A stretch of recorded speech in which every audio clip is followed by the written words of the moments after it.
Bem-vindos, eu sou Luiz Castelo e neste vídeo resolveremos o exercício 5 do capítulo 25 do livro-texto Halliday, nona edição, volume 3.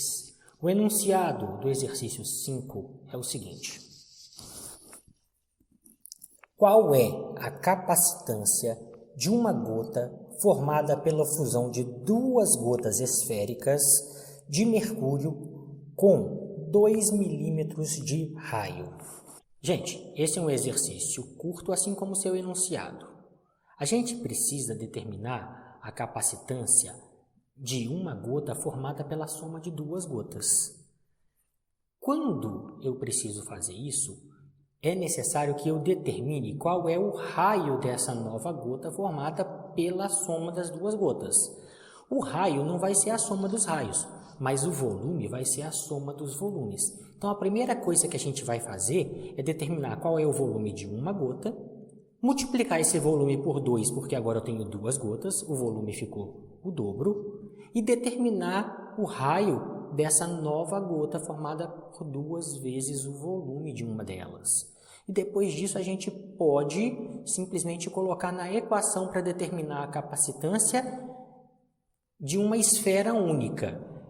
Esta determinação está lá no vídeo 3 de capacitores.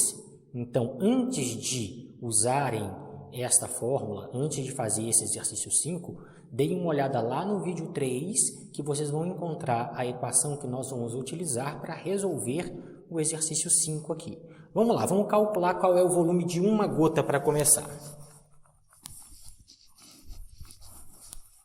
Uma gota vai ser uma gota esférica, segundo ele. E o volume da esfera vale 4/3 de πr ao cubo. Aqui. Gente, tudo isso aqui é constante. E o raio de uma gota é isso aqui. Então, vamos determinar qual é o volume dessa uma gota. O volume de uma gota vale 4/3 de π vezes 2 vezes 10 a menos 3 ao cubo.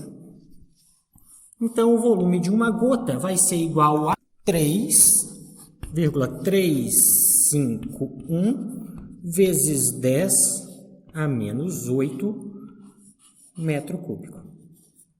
Esse aqui vai ser o volume de uma das nossas gotas. Então, quando a gente quer calcular o volume de duas gotas, é só multiplicar isso aqui por 2.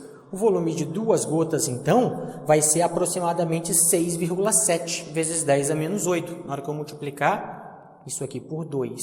Então, ó, o volume de duas gotas, vou chamar V2G aqui, ó, duas gotas, vai ser igual a 2 vezes o volume de uma gota.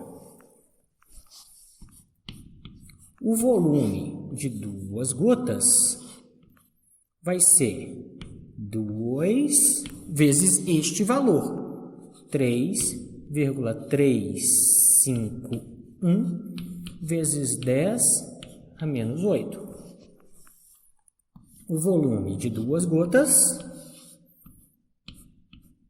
vai ser igual a 7,702 vezes 10 a menos 8 metros cúbicos, está aqui. Sabendo o volume das duas gotas, eu posso determinar agora, através da mesma equação, o raio dessa nova gota. O raio da gota formada pelas duas gotas. Então, para isso, a gente vai usar a equação, de novo, do volume da esfera. Então, o volume das duas gotas vai ser igual a 4/3 de π. Vou chamar R de duas gotas ao cubo e vamos determinar qual que é o raio quando eu juntei as duas gotas. Só substituir número. Na hora que eu substituir número, antes eu vou ter esta equação aqui, ó. Estou isolando o R2G. Como ele está ao cubo, eu tenho que tirar a raiz cúbica. De quem? Passo isso para cá multiplicando, isso para cá dividindo. Vai ficar 3 vezes o volume de duas gotas, dividido por 4π.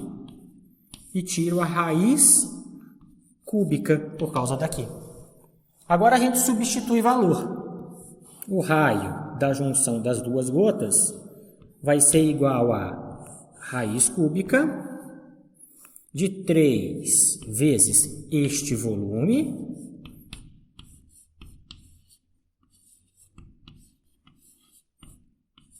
dividido por 4π.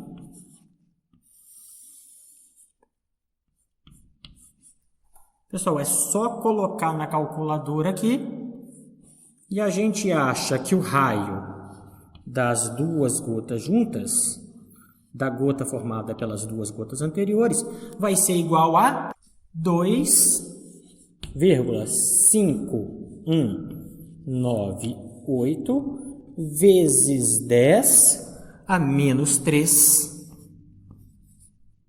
metros. Esse aqui vai ser o raio da nova gota. E agora eu posso usar a equação que está demonstrada lá no vídeo 3. Não esqueçam de dar uma olhada. Nunca usem só a equação. Sempre demonstrem de onde ela vem. E a gente vai determinar qual é a capacitância com este raio aqui para um capacitor esférico de uma única esfera. Então, para isso, a gente vai colocar aqui do lado de cá a equação da capacitância demonstrada no vídeo 3 de capacitores. E esta equação fala que a capacitância é igual a 4π ε0 vezes o raio da esfera. Este raio aqui, ó. Só porque eu coloquei R lá sem o 2G, não significa que eu vou usar este R aqui. Significa que eu vou usar do que eu quero calcular. O que eu quero calcular é com este raio. Substitui valor ali, usa a calculadora e vai estar pronto. Então, a capacitância vai ser 4π, o valor do epsilon,